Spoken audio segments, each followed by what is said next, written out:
Welcome to Market Peeker. Even experienced traders make mistakes in technical analysis. Let's go over some common errors and how to avoid them. 1. Ignoring the bigger picture. Focusing only on short-term charts can mislead you.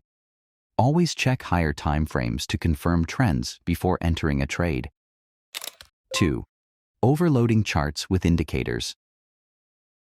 Using too many indicators can create conflicting signals. Stick to a few reliable ones, like RSI, MACD, and moving averages, to keep your analysis clear. 3. Chasing trades. FOMO leads to poor entries.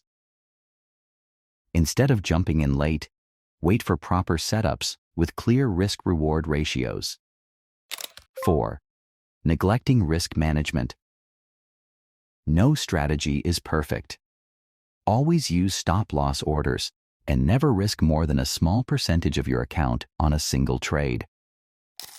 5. Ignoring market conditions. Technical analysis works best in certain environments. If the market is highly volatile or news-driven, adjust your strategy accordingly. Pro tip: keep a trading journal to track your mistakes and improve over time.